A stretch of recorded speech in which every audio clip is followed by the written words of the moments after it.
Assalamualaikum warahmatullahi wabarakatuh. Ketemu lagi dengan saya Ahmad Syarif Isaruddin. Kita akan melanjutkan materi yang selanjutnya tentang laju reaksi, yaitu teori tumbukan dan faktor-faktor yang mempengaruhi laju reaksi.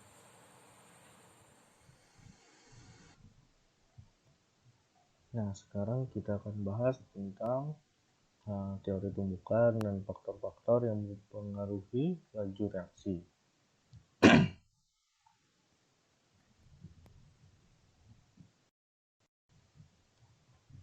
Yang pertama, kita akan bahas tentang teori tumbukan. Reaksi terjadi karena adanya tumbukan antara partikel-partikel zat yang bereaksi.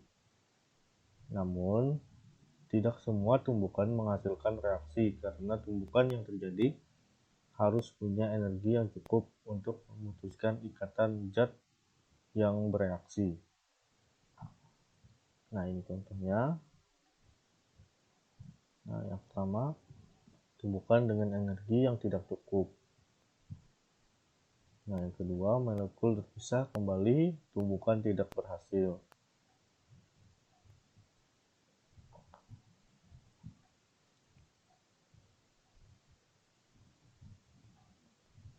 Nah, tumbukan efektif adalah tumbukan yang menghasilkan reaksi.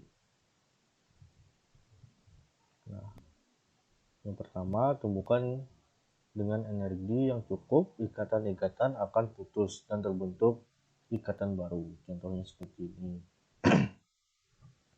Nah, yang kedua, molekul terbentuk H1, tumbukan berhasil.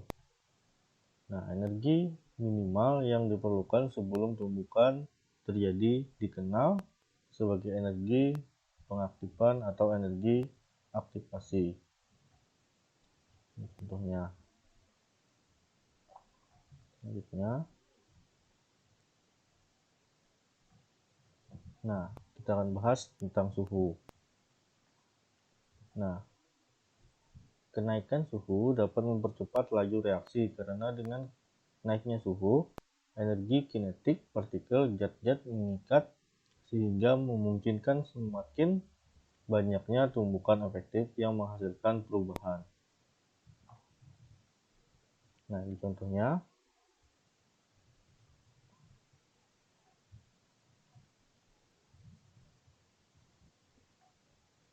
Nah, hubungan kuantitatif perubahan suhu terhadap laju reaksi. Hubungan ini ditetapkan dari satu percobaan. Misal, diperoleh data sebagai berikut. Nah, suhu dianukan sebagai derajat Celcius, laju reaksi dalam kurung M per detik. Nah, suhunya 10 derajat Celcius, berarti laju reaksinya 0,3. Nah, 20 derajat Celcius suhunya berarti laju reaksinya 0,6. 30 derajat Celcius berarti 1,2 laju reaksinya. 40 derajat Celcius berarti 2,4 laju reaksinya. T, V, T.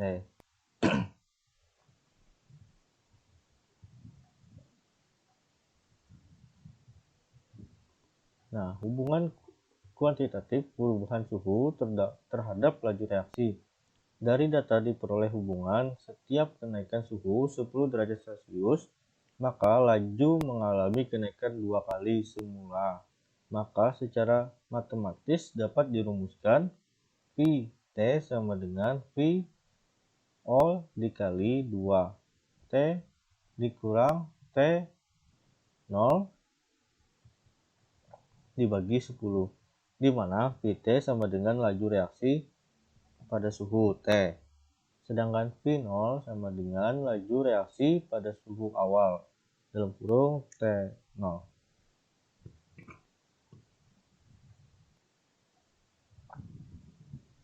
Nah, sekarang kita akan bahas tentang konsentrasi. Konsentrasi mempengaruhi laju reaksi karena banyaknya partikel memungkinkan lebih banyak tumbukan, dan itu membuka peluang semakin banyak tumbukan efektif yang menghasilkan perubahan. Nah, ilustrasinya mana yang lebih mungkin terjadi tabrakan, di jalan langgang atau di jalan padat. Ini di jalan padat dan ini di jalan lenggang. Ini di jalan lenggang dan ini di jalan padat.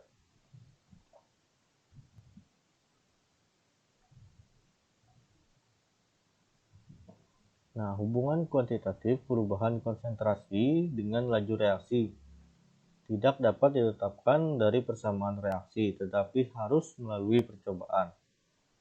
Dalam penetapan laju reaksi, ditetapkan yang menjadi patokan adalah laju reaksi perubahan konsentrasi reaktan.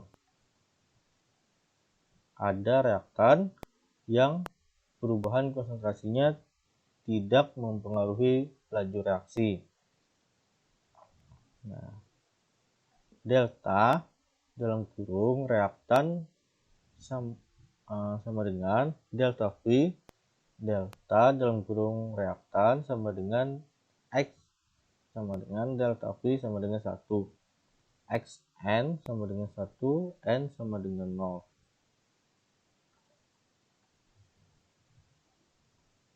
Nah, order reaksi. Pangkat perubahan konsentrasi terhadap perubahan laju disebut order reaksi. Ada reaksi berorde 0, O, di mana tidak terjadi perubahan laju reaksi, berapapun perubahan konsentrasi per reaksi. Ada reaksi berorde 1 di mana perubahan konsentrasi per reaksi 2 kali menyebabkan laju reaksi lebih cepat 2 kali.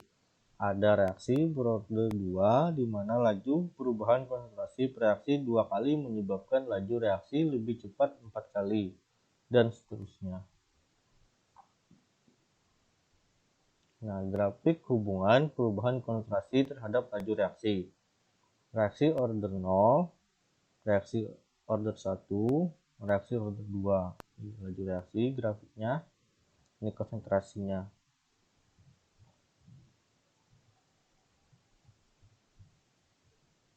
Nah, grafik hubungan perubahan konsentrasi terhadap laju reaksi.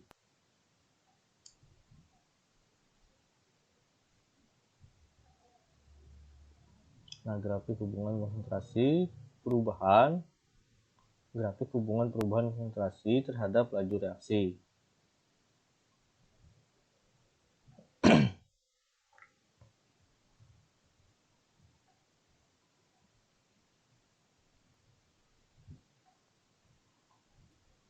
Nah, untuk reaksi A ditambah B, C. Rumusan laju reaksi adalah V sama dengan K dikali dalam kurung A pangkat M dikali dalam kurung B pangkat N, di mana K sama dengan ketetapan laju reaksi sama dengan order reaksi untuk A sama dengan order reaksi untuk B. Order reaksi total sama dengan M ditambah N.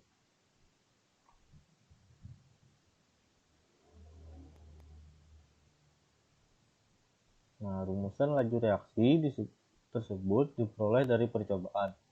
Misalkan diperoleh data percobaan untuk reaksi NO dalam kurung J ditambah Cl2 dalam kurung G lebih dari NO Cl2 dalam kurung G. Diperoleh data sebagai berikut.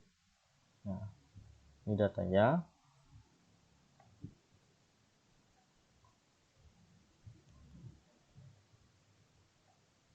Nah, rumusan laju reaksi untuk reaksi tersebut adalah V sama dengan K dikali dalam kurung NO pangkat M dikali Cl2 dalam kurung Cl2 pangkat N. Order NO sama dengan M. Percobaan 1 dan 3 delta dalam kurung NO pangkat M sama dengan delta V dalam kurung lagi NO dalam kurung 3 dibagi NO dalam kurung 1 pangkat M sama dengan V3 dibagi V1 dalam kurung 0,2 dibagi 0,1 pangkat M sama dengan 8 dibagi 4. Nah, 2M sama dengan 2, M sama dengan 1. Nah, order CL2 sama dengan N percobaan 1 dan 2 delta dalam kurung CL2 pangkat N sama dengan delta V dalam kurung CL2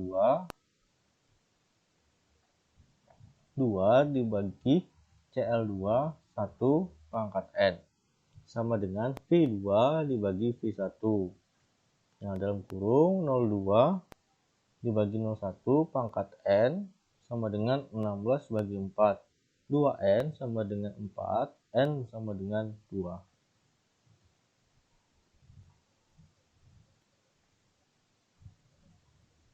Nah, maka rumusan laju reaksinya adalah V sama dengan K dikali NO dalam kurung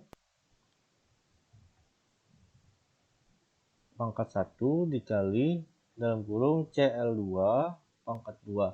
Harga K diperoleh dengan memasukkan salah satu data percobaan. K sama dengan V dibagi NO dalam kurung NO dikali dalam kurung CL2 pangkat 2. K sama dengan 4 dibagi 0,1 dikali 0,1 pangkat 2. K sama dengan 4 dikali 10 pangkat 3 M min 2 S min 1.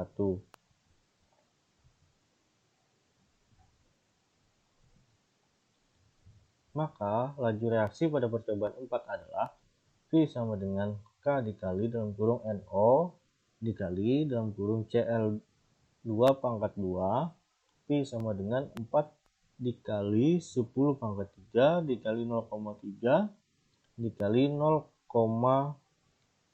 pangkat 2 V sama dengan 108 ms min 1. Nah, pengaruh luas permukaan.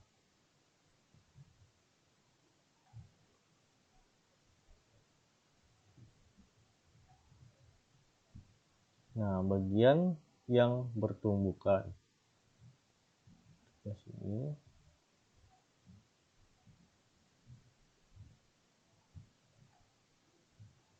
Nah, luas permukaan mempercepat laju reaksi karena semakin luas permukaan zat, semakin banyak bagian zat yang saling bertumbukan dan semakin besar peluang adanya tumbukan efektif menghasilkan perubahan.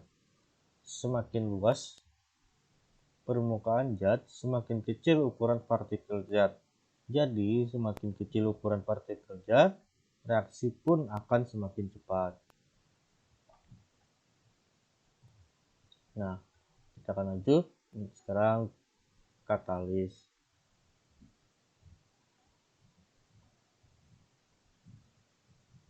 Nah, contohnya.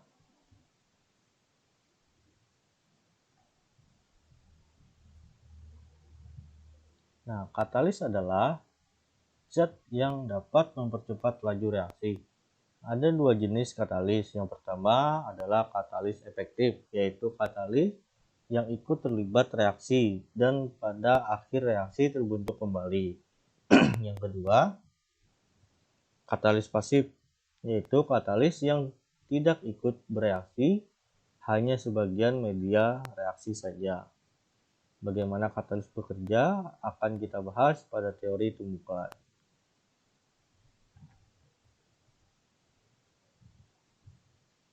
Nah, ini untuk soal latihan kalian. Ada dua soal. Yang pertama, laju reaksi pada reaksi 4NO2 dalam kurung G kecil ditambah O2 dalam kurung G kecil, tanda panah 2NO2 O5 dalam kurung G kecil diukur berdasarkan berkurangnya konsentrasi gas oksigen setiap detik.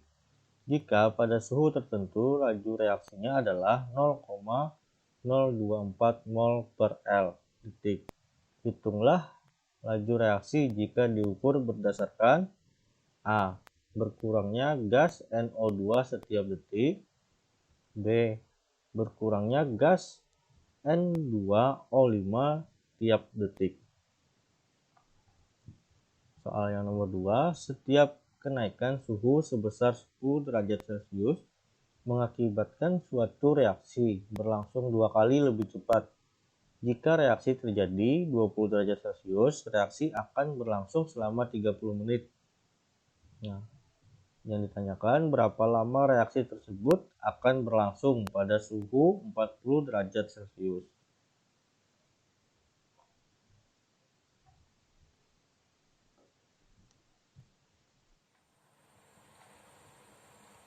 Sekian pembelajaran kita pada kali ini. Salah hilap mohon maaf. Saya akhiri. Assalamualaikum warahmatullahi wabarakatuh.